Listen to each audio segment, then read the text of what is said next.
കത്തോലിക്ക സഭയിലെ അംഗസംഖ്യ വർദ്ധിക്കുന്നില്ലെന്ന് Thalassery archbishop Mar Joseph പാമ്പ്ളാനിക്ക് പരിഭവം. യുവാക്കൾ 18 വയസ്സു മുതൽ പ്രണയിക്കണമെന്നും 25 വയസ്സിന് മുൻപ് വിവാഹം കഴിക്കണമെന്നുമാണ് മാർ പാമ്പ്ളാനിയുടെ അഭിപ്രായം. മാതാപിതാക്കളും കന്യാസ്ത്രീകളും പിതാക്കന്മാരുമാണ് തൻ്റെ കല്യാണം നടക്കാതിരുന്നതിന് കാരണമെന്ന് ഒരു 40 വയസ്സുകാരൻ അദ്ദേഹത്തോട് പറഞ്ഞുവെന്നാണ് അദ്ദേഹം വെളിപ്പെടുത്തുന്നത്. 18 വയസ്സിന് ശേഷം പ്രണയിക്കുന്നതിൽ ഒരു കുറ്റവുമില്ല. യുവജനങ്ങളുടെ വിദേശത്തേക്കുള്ള കുടിയേറ്റം അപകടകരമാണ്. ഇത് സമുദായത്തെ ദുർബലപ്പെടുത്തിയിട്ടുണ്ടെന്നും മാർ പാമ്പ്ളാനി പറയുന്നു. കത്തോലിക്കരായ നിരവധി ആളുകൾ വിവാഹം കഴിക്കാതെ നിൽക്കുന്നുണ്ട്. അത് സഭയിൽ വലിയ പ്രതിസന്ധിയാണ് സൃഷ്ടിച്ചിരിക്കുന്നത്. യുവാക്കൾ 25 വയസ്സിനുള്ളിൽ വിവാഹം കഴിച്ച് കുടുംബജീവിതത്തിലേക്ക് കടക്കണമെന്നാണ് അദ്ദേഹത്തിൻ്റെ അഭിപ്രായം. മാത്രമല്ല, മിനിമം 4-5 പിള്ളേരെയും സൃഷ്ടിക്കണം.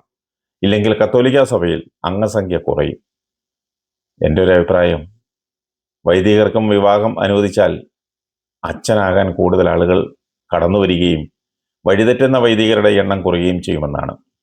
മാത്രമല്ല, കൊച്ചമ്മമാരുടെ ഒരു കണ്ണ് എപ്പോഴും അച്ഛൻ്റെ മേൽ ഉണ്ടാവുകയും ചെയ്യും.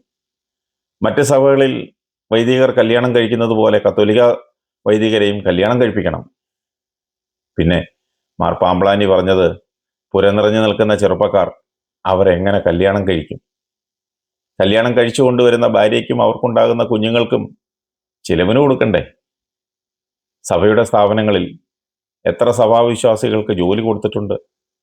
ആദ്യം സഭാവിശ്വാസികൾക്ക് ആവശ്യമുള്ള വിദ്യാഭ്യാസവും തൊഴിലും കൊടുക്കാൻ തയ്യാറായിട്ട് ചെറുപ്പക്കാരോട് കല്യാണം കഴിക്കാൻ പറഞ്ഞാൽ ഒരു ലോജിക്കുണ്ടായിരുന്നു.